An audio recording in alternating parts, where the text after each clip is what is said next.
Silver fresh all time high 2 లక్షలు అనుకున్నాం, 2 లక్షలు టచ్ అయ్యి దాదాపుగా 1,91,000కి వచ్చింది. 1,91,000 నుంచి మళ్ళీ 2,05,000కి వచ్చింది. ఇవాళ బాగా పెరిగింది. ఎందుకు అంత పెరుగుతుంది సిల్వర్ ఒకసారి చూద్దాం. ఎందుకంటే డిమాండ్ ఎక్కువ ఉంది. ఫస్ట్ టైం హిస్టరీలో ఇంటర్నేషనల్ కూడా $65 దాటిపోయింది. 66.66 ఉంది. ఇది ఎంతవరకు వెళ్ళచ్చు ఇంటర్నేషనల్ కూడా? అంటే అంతకుముందు మనం 60 అనుకున్నాం, 60 క్రాస్ అయిపోయింది. నెక్స్ట్ టార్గెట్ ఏంటి? $75. ఒక ఔన్స్ $75. అంతటితో ఆగుద్దా? ఇప్పటి బట్టి చూస్తే ఆగేటట్టు కనపడలా. $100 వరకు వెళ్తా అంటే నెక్స్ట్ మేబీ 75 దాటిందంటే నెక్స్ట్ 100 కూడా వెళ్ళే ఛాన్సులు కనపడుతున్నాయి. అంత డిమాండ్ ఉంది. అంటే ఇండస్ట్రియల్ డిమాండ్ క్రిటికల్ మాస్ పొజిషన్కి రీచ్ అవుతూ ఉంది. ఇంకా పెరుగుతూనే ఉంది కన్జంప్షన్. ఎక్కడ చూసినా సిల్వర్, ఎలక్ట్రానిక్ ఐటమ్స్ కానీ, షిప్పుల్లో కానీ, ఫార్మా కంపెనీలో కానీ, ఎలక్ట్రానిక్స్ గూడ్స్లో కానీ, వాట్ నాట్ ఆల్ సెక్టర్స్ అన్నిట్లో కూడా కన్జంప్షన్ అనేది విపరీతంగా పెరిగిపోతుంది. సోలార్ కానీ, ఈవీ కానీ విపరీతంగా. అంటే గ్రీన్ ఎనర్జీకి కూడా అవసరం ఉంటుంది. అంటే సిల్వర్ మెయిన్ ఇండస్ట్రియల్ అది పవర్ హౌస్ అయిపోతుంది. సో డెఫినెట్గా silver will become a monetary metal green energy రెవల్యూషన్లో. అది కూడా మన గ్రీన్ ఎనర్జీకి పోతున్నాం. మన నెక్స్ట్ కమింగ్ అంతా పొల్యూషన్ లెస్ చేసుకోవాలి కాబట్టి గ్రీన్ ఎనర్జీకి వెళ్తున్నాం కదా. సో సిల్వర్ అనేది డిమాండ్ బాగా ఉంటుంది.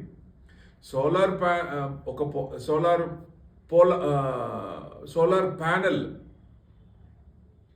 మ్యానుఫ్యాక్చర్ చేయాలంటే 20% ఆఫ్ గ్లోబల్ సిల్వర్ సప్లై ఉండాలి. అంటే 1 గిగావాట్ సోలార్ కెపాసిటీకి 20 మెట్రిక్ టన్స్ ఆఫ్ సోలార్ కావాలి. ఎంత డిమాండ్ ఉందో చూడండి. సోలార్ కూడా పెరుగుతుంది కదా బాగా. సో అంటే నో సైన్స్ ఆఫ్ స్లోయింగ్, తగ్గే సూచనలు దగ్గరలో కనపడట్లా. ఆ డిమాండ్ సప్లైలో సప్లై తక్కువ ఉంది, డిమాండ్ ఎక్కువ ఉంది కాబట్టి పెరిగే ఛాన్స్లే కనపడుతున్నాయి. అంటే గవర్నమెంట్స్ కూడా వరల్డ్ వైడ్ యాక్సిలేటరింగ్ రెన్యూబుల్ ఎనర్జీ కూడా మన కంట్రీ కాదు వేరే కంట్రీస్ అందరూ కూడా రెన్యూబుల్ ఎనర్జీకి వస్తున్నారు కాబట్టి సిల్వర్ యూసేజ్ బాగా పెరుగుతుంది. మనం సిల్వర్ నుంచి కూడా బయట నుంచి తెప్పించుకుంటాం కదా. So solar is just a beginning అనుకోవచ్చు. ఇది తర్వాత ఇంకా వస్తాయి రెన్యూబుల్ ఎనర్జీ. ఈవీస్లో కూడా ట్రెడిషనల్ కార్స్ కంటే లేటెస్ట్గా వచ్చే ఈవీస్లో డబుల్, అంతకుముందు ట్రెడిషనల్ కార్లో వాడే సిల్వర్ కంటే 2 times వాడాల్సి వస్తుంది. కన్జంప్షన్ ఎక్కువ అవుతుంది ఈవీస్కి. సో ఈవీస్కి కూడా డిమాండ్ పెరుగుతోంది. అంటే 5G ఇన్ఫ్రాస్ట్రక్చర్ కూడా వెరీ సిగ్నిఫికెంట్ సిల్వర్ కాంపోనెంట్స్. ఇప్పుడు బిఎస్ఎన్ఎల్ కూడా 4G నుంచి 5G చేస్తారు కదా. ఆ 5Gలో కూడా సిల్వర్ కాంపోనెంట్స్ ఎక్కువ వాడుతున్నారు. అంటే ఇండస్ట్రియల్ కన్జంప్షన్ అనేది ముబ్బడిగా పెరుగుతూనే ఉంది. ఈజ్ హిట్టింగ్ లెవెల్స్ మార్కెట్ లెవెల్స్కి హిట్ చేస్తుంది. అది హ్యాండిల్ చేయగలదా లేదా, మళ్ళీ ఫ్యూచర్లో ఆ ప్రొడక్షన్ వస్తుందా, ఎక్కువ డిమాండ్ ఉన్నప్పుడు సప్లై ఉంటుందా లేదా అనే భయం వేస్తుంది ఒక రకంగా చూస్తే. అప్పుడు ఏమవుతుంది, రేటు పెరుగుతూనే ఉంటుంది కదా.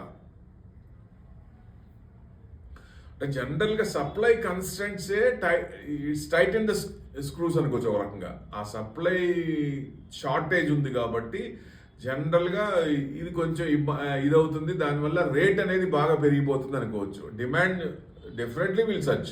డిమాండ్ పెరుగుతూనే ఉంటుంది సప్లై కన్స్టెంట్స్ ఉన్నప్పుడు. అంటే silver production struggling to keep అనమాట. అంటే కొత్తగా మళ్ళీ చేసేది కొత్త ప్రొడక్షన్ రావడానికి ఇదవుతుంది. మనకి ఎక్కడి నుంచి తెచ్చుకుంటాము? Mexico and Peru responsible. జనరల్గా గ్లోబల్గా మటుకు 40% of global production Mexico, Peru నుంచి జరుగుతాయి. సో పొటెన్షియల్ పాలసీ చేంజెస్ వస్తున్నాయి. అంటే లేబర్ డిస్ప్యూట్స్ కానీ ఇలాంటి ఎన్విరాన్మెంట్ రెగ్యులేషన్స్ వచ్చినప్పుడు ఇది కొన్ని ఏరియాలో డిస్ప్యూట్ అయింది. కొన్ని మైన్స్ అయితే క్లోజ్ అయిపోయినాయి 2024లో. అది కూడా ఎఫెక్ట్ ఒక రకంగా రేట్ పెరగడానికి. సో అంటే removing millions of ounces from expected supplies.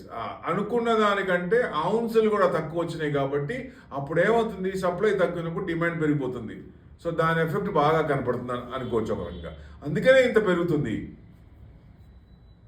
అంటే గ్లోబల్ డెట్ కూడా పెరుగుతుంది, ఎక్సీడింగ్ $300 trillion. అప్పుడు ఏం చేస్తున్నాయి సెంట్రల్ బ్యాంక్స్ కూడా అగ్రెసివ్గా మానిటరీ పాలసీస్ తగ్గించడం పెంచడం అవి వాళ్ళు మానిటరీ పాలసీ చేస్తుంటారు కదా. ఇన్వెస్టర్స్ కూడా రీడిస్కవరింగ్, అంటే ఇది డెట్ అనేది పెరుగుతుంది కాబట్టి సిల్వర్ రోల్ అనేది ఇన్ఫ్లేషన్కి హెడ్జ్, అంటే ఇన్ఫ్లేషన్ పెరగడానికి ఒక రకంగా దాన్ని సిల్వర్ని హెడ్జ్గా చేసుకోవడానికి it has become a monetary asset అనుకోవచ్చు ఒక రకంగా ప్రజెంట్ సిచ్యుయేషన్లో. రేషియో తీసుకుంటే గోల్డ్కి సిల్వర్కి 80:1 ఉండేది ఒకప్పుడు, ఇప్పుడు 60:1. అంటే సిల్వర్ రిమైన్స్ అండర్ వాల్యూ ఇంకా గోల్డ్ కంటే. బట్ ఫ్యూచర్లో పెరిగే ఛాన్స్ ఉందంటే $100 వరకు సిల్వర్ సిగ్నిఫికెంట్ ఛాన్సెస్ ఉన్నాయి, వెళ్ళే ఛాన్సెస్ ప్రాబిలిటీస్ ఎక్కువ ఉన్నాయి. బట్ ఏదైనా ఫెయిల్యూర్ కనుక ఫిజికల్ మార్కెట్లో ఏదైనా వస్తే గుర్తుపెట్టుకోండి, ఏదైనా ఫిజికల్ మార్కెట్లో కనుక ఏదైనా ట్రిగర్ అయితే పారాబోలిక్ మూవ్ ఉంటుంది, కానీ అది కొంచెం జాగ్రత్తగా రెడీగా ఉండాలి. మనకి ఇంత పెరిగిపోయింది, 2 లక్షలు దాటింది, 2.5 వరకు రావచ్చు. మీరు చెప్పారు కదా 2.5కి వస్తుందా అంటే వస్తుంది, కానీ మనం అలర్ట్గా ఉండాలి.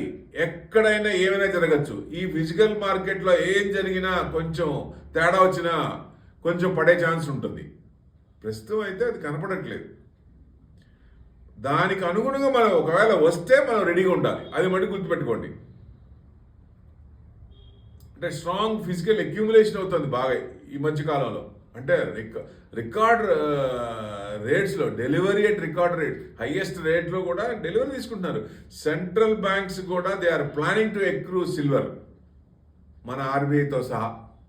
ఆర్బీఐ కూడా ప్లాన్ చేస్తుంది. స్టోరేజ్ ప్రాబ్లం కదా, ఆ స్టోరేజ్ అంతా చూసుకొని ఆల్రెడీ ఎక్కువ చేసి ఉంటారు, ఇంక బయటకు మనకి రిపోర్ట్ రావడమే తరువాయి. అంటే creating additional upward pressure on prices, అంటే ఇంకా పెరగడానికి ఛాన్స్ ఉంది. అంటే బయింగ్ ఉంటే మరి డిమాండ్ ఉంటే పెరుగుతుంది కదా, సప్లై తక్కువ ఉండి డిమాండ్ ఇంకా ఎక్కువ కావాలి అనుకున్నప్పుడు డెఫినెట్గా పెరుగుతుంది. అంటే ఒక రకంగా జియో పొలిటికల్ టెన్షన్స్ కూడా యాక్సిలేట్ అవుతున్నాయి, డీడాలరైజేషన్ అవుతుంది, డీఫేమ్ అవుతుంది, దానికి అనుకుని దాని ఎఫెక్ట్ కూడా పడుతుంది. So safe haven, safe metal, monetary asset అన్నట్టు. అంటే గ్లోబల్ ఆర్డర్స్ ఒక రకంగా తగ్గుతున్నాయి, ఫ్రాక్చరింగ్ అనుకోవచ్చు ఒక రకంగా. సీకింగ్ ఆల్టర్నేట్ టు డాలర్, అంటే డాలర్కి కాకుండా ఆల్టర్నేట్గా ఒక డినామినేటెడ్ అసెట్ కోసం చూస్తోంది. మేబీ బ్రిక్స్ కరెన్సీనా, maybe some other block chain టెక్నాలజీయా, లేకపోతే వాస్ట్రో అకౌంట్స్ నుంచి డైరెక్ట్ ట్రేడా. ఈ ఫ్యూచర్లో చేంజెస్ అనేది ర్యాపిడ్గా వస్తాయి, అతి తొందరలోనే వస్తాయి. అంటే జనరల్గా సిల్వర్ కన్జంప్షన్ చేసేది మెయిన్లీ ఎవరు, ఇండియా, చైనా, వీళ్ళిద్దరే మెయిన్. సో డీడాలరైజేషన్ అవ్వక తప్పదు. ట్రేడ్ డిస్ప్యూట్స్, అంటే శాంక్షన్స్ కూడా ఒక రకంగా డిస్టర్బ్ చేసినాయి అనుకోవచ్చు. రష్యా మీద చూసాం కదా, రేపొద్దున మన మీద కూడా వేస్తే, షిఫ్ట్ సిస్టమ్ని బంద్ చేస్తే. అందుకనే ప్రతి కంట్రీ కూడా ఆలోచిస్తోంది, ఆల్టర్నేట్ ఉండాలి, షిఫ్ట్ సిస్టంలో ఇరుక్కోకూడదు, దాని నుంచి బయటకు వచ్చి ఓన్ ట్రేడ్ చేయాలి, ఓన్ కరెన్సీతో ట్రేడ్ చేయాలనేది కనపడుతోంది. అంటే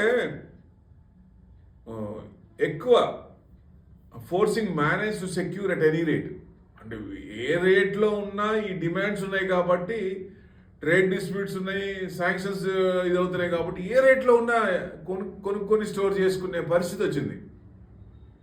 కన్సంప్షన్ పెరుగుతూనే ఉంది, ఇండస్ట్రియల్ కన్సంప్షన్ పెరుగుతూనే ఉంది విపరీతంగా. ఇప్పుడున్న కంపెనీలకి ఫ్యూచర్లో వచ్చే కంపెనీలు చూస్తే అసలు ఎక్కువ అవసరం, ఆ ఎక్కువ అవసరం అనేది సప్లై లేదు. అంటే టెక్నికల్ బ్రేక్అవుట్స్ కూడా మొమెంటమ్ ప్లేయర్స్ కూడా ఎంటర్ అయ్యారు. సో దానివల్ల కూడా కొంచెం ప్రైస్ అనేది ఇదవుతుంది. సో నెక్స్ట్ టార్గెట్ అంటే మనం ఫస్ట్ అనుకునేది $60, నౌ నెక్స్ట్ టార్గెట్ 75 దాటిందా ఇదే కండిషన్స్ ఇంకా కంటిన్యూ అవుతున్నాయా, $100 వరకు వెళ్ళే ఛాన్స్ ఉందా అంటే ఛాన్సెస్ ఉన్నాయి. అప్పుడు 75 చూసుకుందాం. ప్రస్తుతం అయితే 75 వరకు ఛాన్సెస్ ఆర్ దేర్. అంటే ఇప్పుడు డిఫరెన్స్ ఒకప్పటికి ఇప్పటికి ఏంటి తేడా అంటే ఫ్యాక్టర్స్ ఏంటి, స్ట్రక్చరల్గా పెరిగింది, నాట్ స్పెక్యులేటివ్. మనకి ఫస్ట్ టైం సిల్వర్ 75,000 వచ్చి పడిపోయింది కదా బాగా, అది స్పెక్యులేటివ్. నౌ స్ట్రక్చరల్గా పెరిగింది, కన్సంప్షన్ అవుతోంది, డిమాండ్ ఉంది, సప్లై తక్కువ ఉంది. అంటే అన్లైక్ ప్రీవియస్ స్పైక్స్, ఎందువల్ల షార్ట్ స్క్వీజెస్ కానీ డిస్లొకేషన్స్ కానీ ఇట్లా కొన్ని అవటం మూలంగా అప్పుడు జరిగింది. కానీ ఇప్పుడు ఈసారి స్ట్రక్చరల్గా పెరుగుతోంది. ఈసారి కొంచెం భయం లేదు. 75 అనుకుంటే 75 వచ్చే అవకాశాలు ఉన్నాయా అంటే అవకాశాలు ఉన్నాయి. అంటే ఈ rally reflects fundamental supply demand dynamics అనుకోవచ్చు ఒక రకంగా. ఇది కన్సిస్టెంట్గా కొన్ని ఇయర్స్ పర్సిస్ట్ అవుతాయా, లాంగ్ రన్ లాంగ్ లాస్టింగ్ ఉంటుందా అంటే కొంతకాలం ఉండేటట్టుంది. అంటే ఈ సప్లై చైన్ ఇబ్బంది అవుతుంది, లేకపోతే ఫిజికల్ మార్కెట్లో ఏదైనా చేంజెస్ వస్తే తప్ప వెనక్కి తిరిగి చూసే ఛాన్సులు కనపడలేదు. పారాబోలిక్ మూవ్ అంటే something miracle should happen. So అలాంటిది ఇప్పట్లో కనపడలేదు. కాబట్టి ప్రస్తుతానికి డ్రైవ్ అనేది ఇంకా ముందుకే ఉంది, ముందుకెళ్లే ఛాన్స్ ఉంటుంది. Supply struggles, industrial demand, silver market decades, అంటే కొన్ని సంవత్సరాలు decades now it is reshaping అనుకోవచ్చు ఒక రకంగా సిల్వర్ అనేది. ఇన్వెస్ట్మెంట్ యాంగిల్లో చూడండి నేను పదే చెప్పాను. నేను ఇప్పటికి కూడా 2.5 లక్షల వరకు వెళ్ళొచ్చా అంటే ఏదైనా మీకు చెప్పంగానే ఇమీడియట్గా మనం అనుకున్న టైం సంవత్సరంలో 2 సంవత్సరాలు అంటే రాదు. టైం ఇవ్వండి, దానికి డెఫినెట్గా రిటర్న్స్ వస్తాయి. 5 ఇయర్స్ 10 ఇయర్స్ మీకు అవసరం లేని డబ్బు బ్యాంక్లో పెట్టుకుంటే 6% తక్కువ వస్తుంది ఇంట్రెస్ట్. అలాంటిది ఇలాంటి ఇన్వెస్ట్మెంట్ యాంగిల్లో పెడితే మంచి రిటర్న్స్ వచ్చే అవకాశం ఉంటుంది. ఇది ఉపయోగించుకోండి.